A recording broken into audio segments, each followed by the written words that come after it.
আমার জীবনের একটা চোখে দেখা বাস্তব ঘটনা শোনাই। গত 2-3 মাস আগে আমার এক প্রোগ্রাম উত্তরবঙ্গে, সেই মাদ্রাসায় গেলাম। 3 বছরের হাফেজে কোরআন ছাত্র যারা, আমি এখানে আস্তে আস্তে শুনেছি মধুপুরের হাফেজে কোরআনের আলেমেরা পাগড়ি নিছে কি নাই। পীর সাহেব হুজুর নিজের বরকতি হাত দিয়া তাদেরকে পাগড়ি পরাইছে। আমি ছোট মানুষ, ওই মাদ্রাসার প্রধান বক্তা, প্রধান মেহমান ছিলাম। পাগড়ি দেওয়ার জন্য যখন ছাত্ররা সিরিয়ালে আসছে, একজনে দাঁড়ায় নাম ঘোষণা করতেছে, হাফেজ ছেলেরা, হাফেজিয়া মাদ্রাসা আর কি, হাফেজদেরকে পাগড়ি দেওয়া হবে 3 বছরের ট্যাগ বারে দিবে। প্রায় 35-36 জন ছাত্র লাইন ধরে দাঁড়াইছে। প্রথমেই ডাকতেছে মুআজ, যেই ছেলে পাগড়ি নিবে কয় মুআজ, হাফেজ মুআজ, আবার বলে রহমাতুল্লাহ আলাই। যখন এই কথাটা বলছে আমার হৃদয়ের মধ্যে এফেক্ট, আরে রহমাতুল্লাহ আলাই বললো, তার মানে ছেলেটা তো মনে হয় বেঁচে নাই। পাগড়ি দেখি এক সাইড থেকে একজনে খুলে দেয়, সব হুজুররা মুরব্বী যারা হাতায় হাতায় আমার কাছে দিতেছে। আমি বললাম কই মুআজ কই? কয় হুজুর মুআজ তো মাদ্রাসার গেটের সামনে ওই কবরস্থানে ঘুমায়। তাহলে আমি বললাম এই পাগড়ি আপনি কারে দিবেন? কয় মুআজের মা পর্দার আড়ালে বসে আছে, এই পাগড়িটা আমরা পর্দার আড়ালে মুআজের মায়ের হাতে পৌঁছায়া দিব। সুবহানাল্লাহ। হাফেজে কোরআন সন্তান কবরে শোয়া, মা পর্দার আড়ালে পাগড়ি নেওয়ার জন্য আসছে। আমার হৃদয়টা যেন চৌচির হয়ে যায়। খানা খাইতে গেলাম, এ আমার বাজার, এই কথাটা ওরা আমারে যখন বলেছে, খানা খাওয়ার সময় মোহতামিম সাহেব আমাকে খানা হাত দিয়া উঠাইয়া দিচ্ছিল।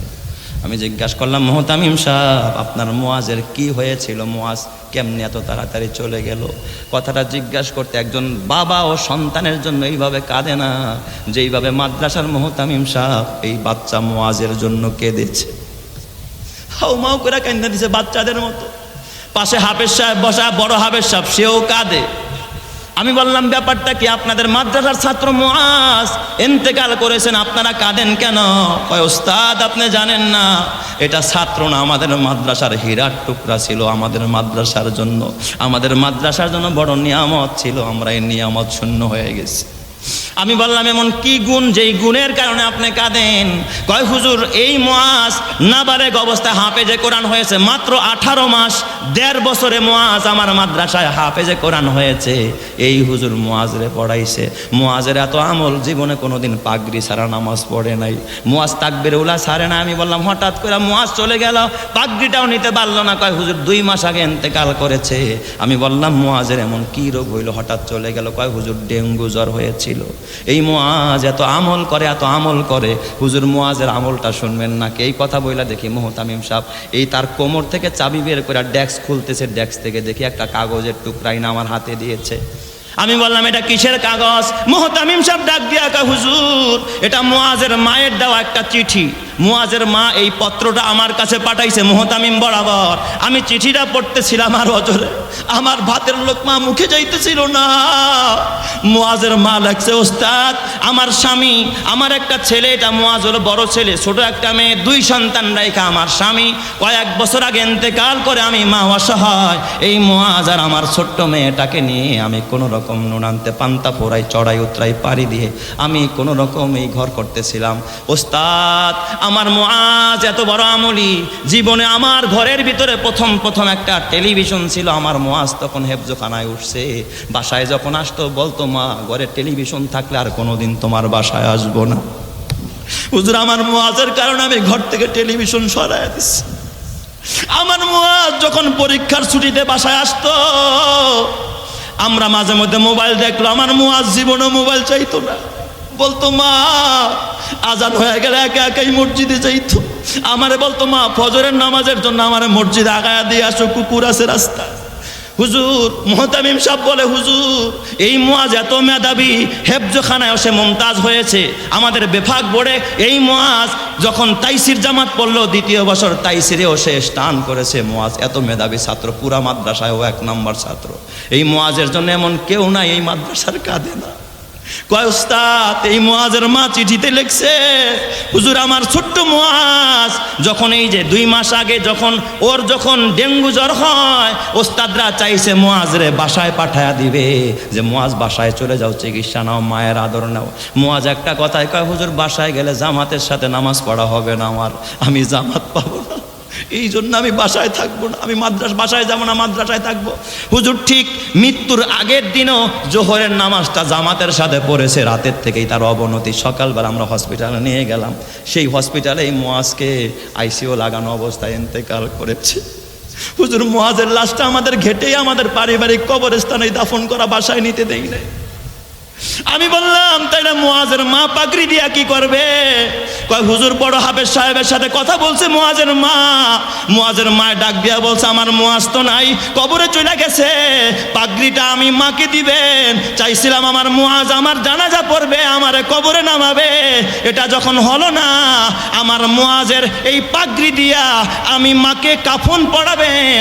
আমি আমার উত্তরসূরিদেরকে বলে যাব, আমার যারা উত্তরসূরি থাকবে, আমি মা যেদিন ইন্তেকাল করব, আমি মাকে যেন বাজারের কাফনের কাপড় দিয়া আমার কাফন পড়ানো না হয়। আমি মাকে যেন আমার ছোট্ট মুয়াজ এই হাফেজে কোরআনের মাথার যে পাগড়িটা পেয়েছে, এই পাগড়ি দিয়া যেন আমি মাকে কাফন পড়ানো হয়। এ আমার বাবা, কত বড় স্বপ্ন ছিল মুয়াজের মায়ের। এ যুবক ভাই, আজকে তুমি নিজে আলেম হইতে পারলা না, সন্তানরে আলেম বানাইতে পারলা না। ও বাবা, আলেমের একজন খাদেম হইতে পারলা না, বন্ধু হইতে পারলা না, কি নিয়ে কবরে দাঁড়াইবা? কেমন ছিলেন মুয়াজের মা? আমার তো বাবা ওই জায়গার ভিতরে আল্লাহর নবীর ছোট্ট সাহাবী হযরতে মুআজ ইবনে জাওয়ালের কথা আমার মনে পড়ে গেছে।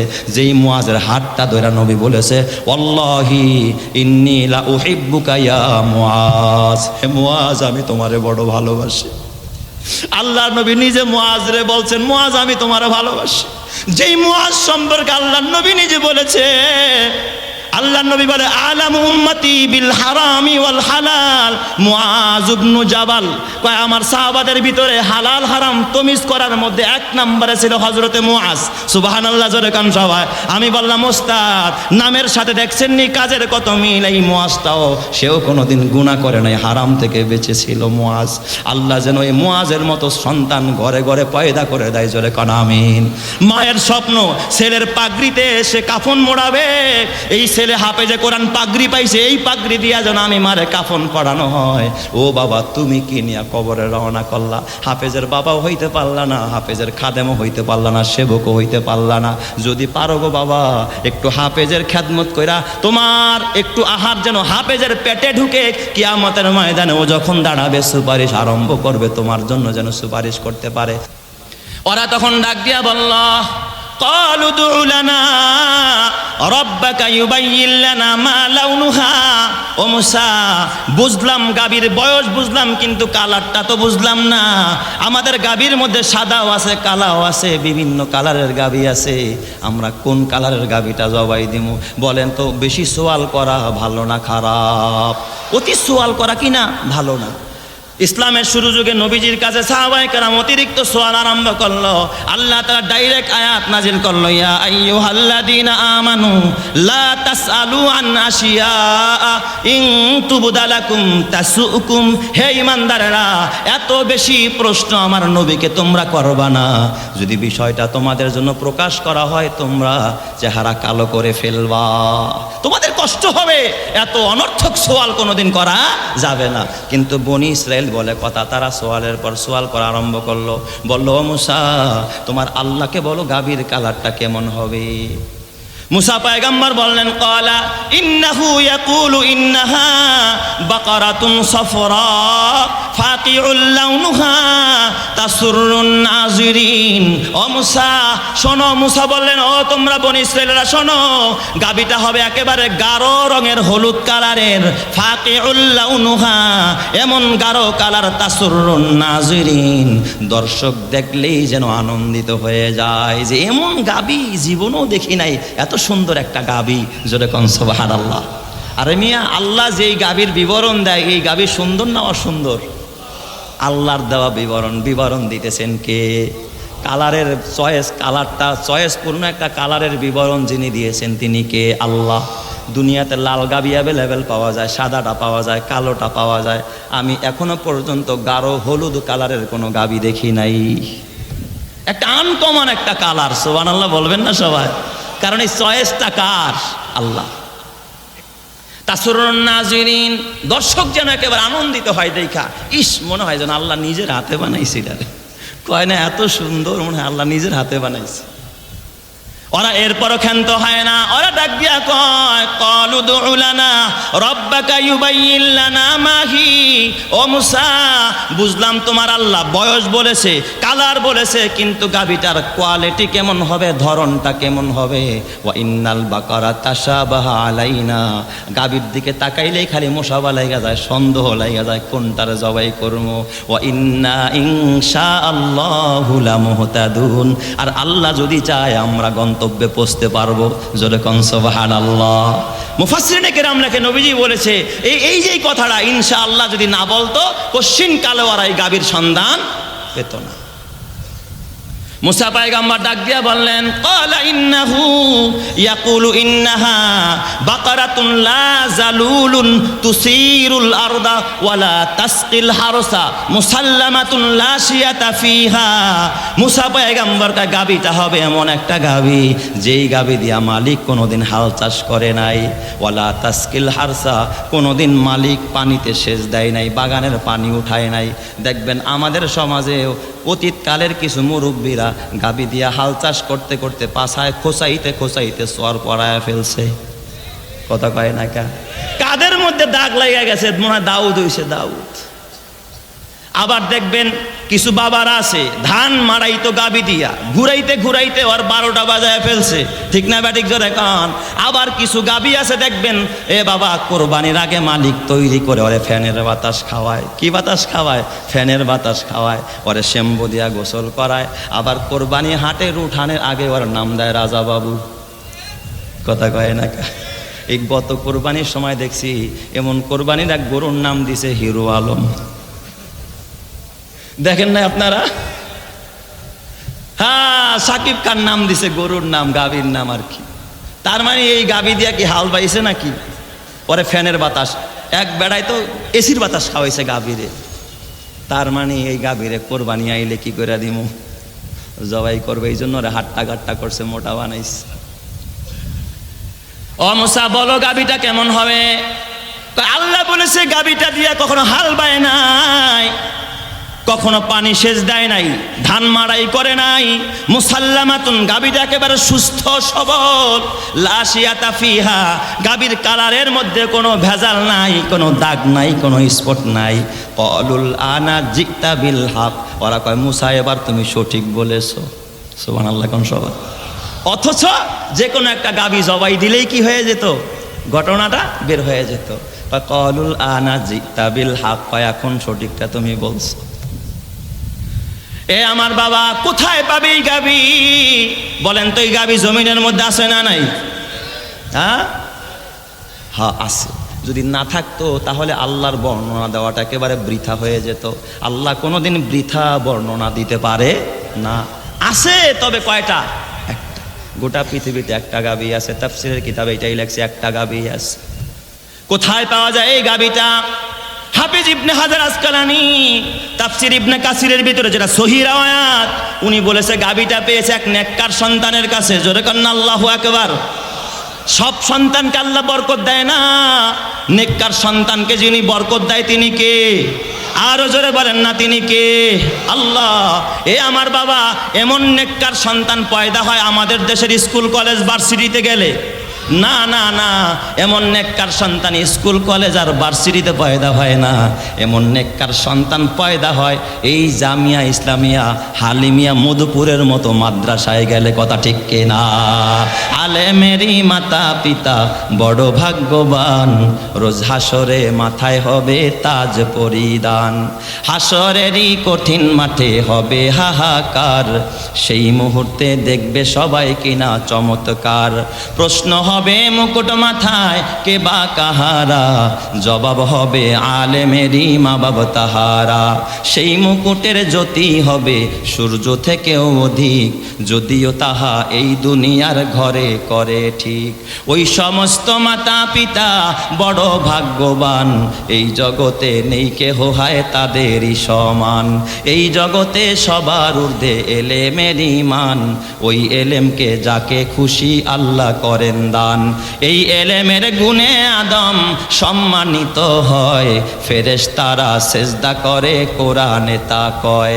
এই জগতে যাদের সিনায় দ্বীনি এলেম নাই, তাদের মতো হতভাগা আর তো কেহ নাই। ঠিক না ঠিক জোরে কর। এ আমার বাবা তাফসীরের কিতাবের ভিতরে লেখে, এক দিনদার দম্পতি জঙ্গলে বসবাস করে, একটা গাভী পালতো, গাভীটায় দুধ হয়, দুধ দহন করে সংসার চালায়। আর ওই স্বামী বেচারায় জঙ্গলে কাঠ কেটে কেটে কোনো রকম নুন আনতে পান্তা পোড়ায়। এই গাভীটার যখন বিক্রি করে, গাভীটার পেট থেকে আল্লাহ একটা বাছুর দিয়েছে, একটা বাচ্চা দিয়েছে। এই বাচ্চাটার কালার হলো একেবারে গাঢ় হলুদ। সুবহানাল্লাহ কোন সবাই। এই বেচারায় কাঠুরিয়া কিছুদিন পর অসুস্থ হয়ে যায়। বিবিরে ডাক দেয়া বলে, বিবি গ, ঘরে তেমন খাবার নাই, ভাত নাই, কাপড় নাই, কোন রকম কাঠ কেটে আর দুধ বিক্রি করে আমাদের সংসার চলে। বিবি আমার চিকিৎসা কেমনে করাবো, দুরারোগ্য ব্যাধি ধরা পড়েছে, ডাক্তার বলেছে। বিবি বলে, স্বামী আমার চিন্তা নাই, এই গাভীটা আপনি বাজারে বিক্রি করে দেন। স্বামী বেচারায় গাভীটা বিক্রি কইরা, বাজারে বিক্রি কইরা তারপরে চিকিৎসা চালায়, কিন্তু সুস্থ হয় না।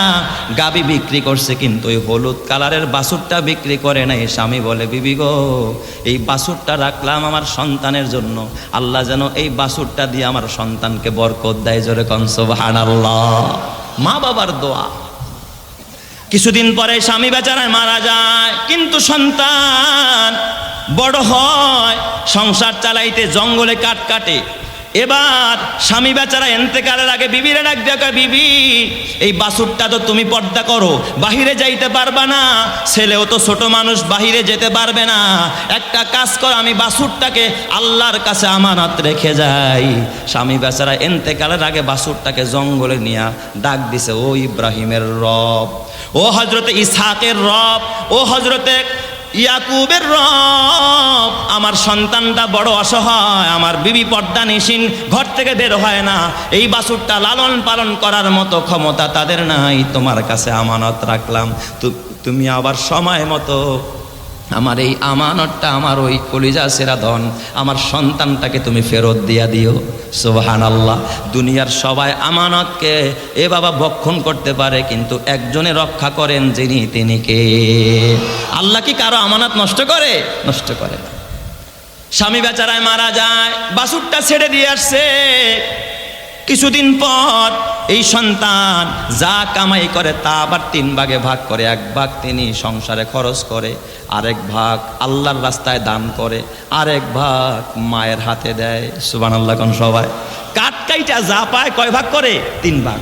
1 ভাগ সংসারে খরচ করে, আরেক ভাগ আল্লাহর রাস্তায় দান করে দেয়। সুবহানাল্লাহ বলবেন না সবাই। আরেক ভাগ মার হাতে দেয়। কত বড় মায়ের বাধ্যগত সন্তান।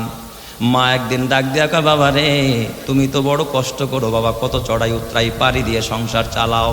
সন্তান শুধু দিনের কাজটাকে 3 ভাগ করে তা না, রাতের কাজটাকেও 3 ভাগে ভাগ করে। 1 ভাগ তিনি ঘুমিয়ে কাটায়, আরেক ভাগ মায়ের সেবা করে, আরেক ভাগ রাতের বেলায় তাহাজ্জুদ পড়ে।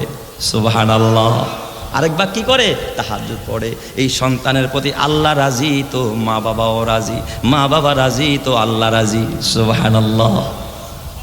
মা কয়, বাজান একটা কাজ করে, এত কষ্ট করা লাগবো না, তোর বাবা একদিন একটা আমানত রাখছে, ওই জঙ্গলে যা, ওই ইব্রাহিমের রব বলে ডাক দিবি, দেখবি আল্লাহ তোরে কি করছে, ওই আমানতটা ফেরত দিয়া দিছে। সুবহানাল্লাহ কোন সবাই। যেমন মা তেমন সন্তান।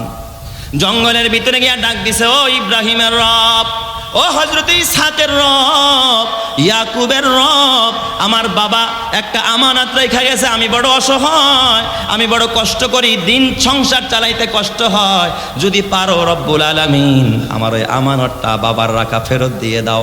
এই কথাটা বলতে দেরি তাফসীরের কিতাবে লেখে, বাছুরটা জঙ্গল থেকে এই হাটটা গাটটা হলুদ কালারের একটা বাছুর দেখলেই যেন অন্তর ঠান্ডা হয়, চক্ষু শীতল হয়, দেখলেই দর্শক যেন বলে, আহারে এত সুন্দর গরু কোনোদিন হতে পারে নাকি। তাসুরুন নাজিরিন, দেখে এত সুন্দর একটা গাভী সামনে এসে দাঁড়ায় গেছে। সুবহানাল্লাহ। এটাই ছিল সেই গাভী। ছেলেটা এবার গাভীর কান ধরছে। গাভী ডাক দিয়া কয়, ও আল্লাহর বান্দা, ইশারায় বুঝাইতে চায় পিঠের উপরে ওঠো, কয় না আমার মা পিঠে উঠতে পারে নাই, কান ধরে বাসায় নিয়ে আসছে। মা দেখাও শুকরিয়া আদায় করছে রবের, ইয়া রব্বি লাকাল হামদু কামা ইয়ামবাগি লি জালালি ওয়াজহিকা ওয়া আযীমি সুলতানিক। আল্লাহ তোমার প্রশংসা, তোমার মতো আমানতদার পৃথিবী আর দ্বিতীয় কেউ নাই।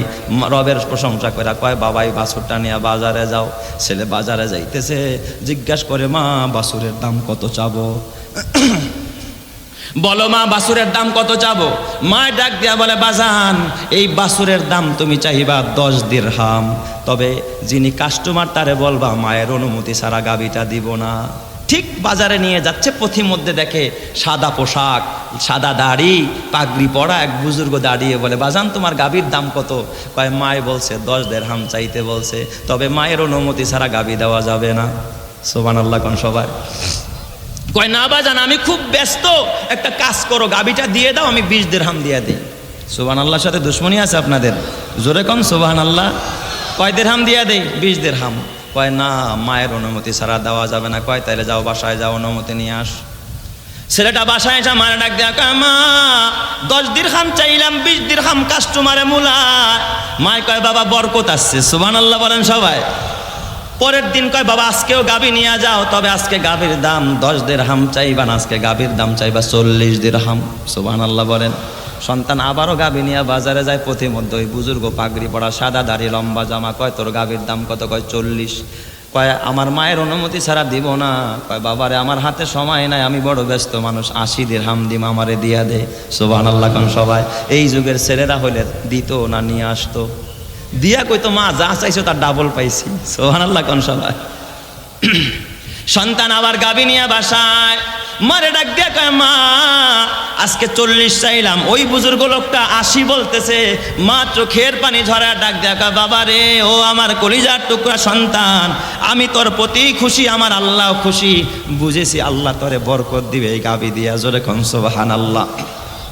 তবে বাজান আজকে 3য় দিন গাবি নিয়ে বাজারে যাবি, গাবির দাম হাঁকাবি না, দাম চাবি না, তুই ওই বুজুর্গ লোকটারে বলবি বাজান আমার বাবা নাই, আমি এতিম অসহায়, আজকে এই গাবির দাম কত? আমার মা আপনার কাছ থেকে দামটা যাই না যাইতে বলছি, আমি আজকে দাম চামো না, আপনি শুধু দামটা বলে দেন দাম কত। ছেলেটায় বাজারের দরজায় দাঁড়াইয়া দেখে আজকে ওই বুজুর্গ গাবি কিনতে আসছে। ছেলেটায় চোখের পানি ফেলাইয়া ডাক দিয়া কয় আল্লাহর গোলাম, এই জমিনে আমার বাবা নাই, আমি একটা এতিম, আমার মা বড় অসহায়, জঙ্গলের কাঠ কেটে কেটে আমি সংসার চালাই, 1 ভাগ সংসারে খরচ করি, আরেক ভাগ আমি আল্লাহর রাস্তায় দেই, আরেক ভাগ আমার মায়ের কাছে জমা দেই। আমি রাতের সময়টা 3 ভাগে ভাগ করি, 1 ভাগ ঘুমায়া কাটাই, আরেক ভাগ মায়ের সেবা করি, আরেক ভাগ আমি তাহাজ্জুদের নামাজ পড়ি। আমি বড় অসহায়, গাবির দাম আমিও জানি না, আমার মায়েও জানে না। আল্লাহর গোলাম আপনি দয়া করে মায়া করে গাবিটার মূল্য কত, দাম কত, আমি কত দাম চাইলে আমি ঠকবো না, আপনি একটু বলে দিয়ে যান। জোরে জোরে কন্ন আল্লাহু আকবার। বিকদরি কাদ্দিন তুকতাসাবুল মালি মান তলাবাল উলা সাহিরাল লায়ালি। বুজুর্গ তাড়াতাড়ি একটু দামটা বলে দিয়ে যান।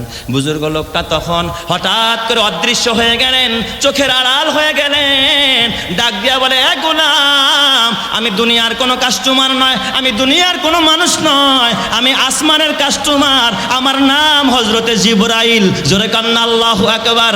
আলহামদুলিমান কদ্দারা খাইরাও ওয়া কবালা, আলহামদুলিমান কদ্দারা খাইরাও ওয়া কবালা, ওয়া শুকরু লিমান সাওয়ারা হুসনাও ওয়া জামালা, লা জিদ্দা ওয়ালা নিদ্দা ওয়ালা হাদ্দা লিমাউলা, আল আনা কামা কানা ওয়ালাম ইয়ালকা জাওয়ালা, লা ক্বাবলা ওয়ালা বাদা ওয়ালা ওয়াক্তা জামানা, লা হাজিবা ওয়ালা মানিআ লিল্লাহি তাআলা, লা তুশরিক ফিল্লাহি ওয়ালা রাব্বা সিওয়াহু, লা ওয়ালিদা ওয়ালা ওয়ালাদা ওয়ালা উম্মা লা খালা, ফারদুন সামাদুন আন সিফাতিল খালকি বারিউ, রব্বুন আযালিয়ুন খালাকাল খালকা কামালা।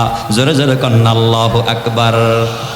কয় আমার নাম জিব্রাইল, আমি কাস্টমার না। এ যুবক শুনে রাখ, এই গাবি আর বাজারে উঠাবি না। বনি ইসরায়েলের 6 সদস্য গোটা দুনিয়াটা ঘুরতেছে এই গাবির সন্ধানে। ও জিব্রাইল বলো আমি দাম কত চাবো? বলবি জবাই কইরা চামড়া বিছাইলে এই চামড়ার ভিতরে যেই পরিমাণ স্বর্ণ আটে এই পরিমাণ আমার গাবির মূল্য। জোরে জোরে কান্না আল্লাহু আকবার। এত বরকতের ব্যবস্থা করছেন যিনি, তিনি কে? আল্লাহ। এবার যখন ওই 6 কাস্টমার আইসা দাম চায়, ছেলেটা বলল চামড়ায় যত স্বর্ণ আটে এই পরিমাণ দাম। তারা এই টাকা দিয়েই কিনে নিয়ে গেছে। ফাজাবাহুহা, এরপরে তারা জবাই করেছে। ওয়ামা কাদু ইয়াফালুন, কিন্তু এই কাজ করার জন্য তারা কোনোদিন উপযুক্ত ছিল না যদি ইনশাআল্লাহ না বলতো। কথা ঠিক না ব্যাঠিক জোরে কান।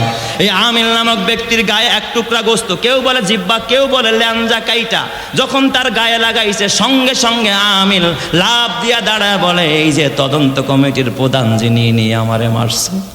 আল্লাহ যদি এই সিস্টেম, এই থার্মোমিটার এখনো দিত, তাইলে অতীত যুগে যত হত্যাকাণ্ড আছে পিলখানা সহ, শাপলার চত্বর সহ সকল হত্যাকাণ্ডের হোতা যারা, তাদের নাম অকপটে বলে দিত। কথা ঠিক না ব্যাঠিক যারা কার? এ যুবক ভাই, হাতে পায়ে ধরা বলা যায়, তবে ওই রকমের নেককার সন্তান বানাইতে হবে। আমি আর সময় নিব না, কয়েক মিনিটে শেষ করব, খুব খেয়াল করেন।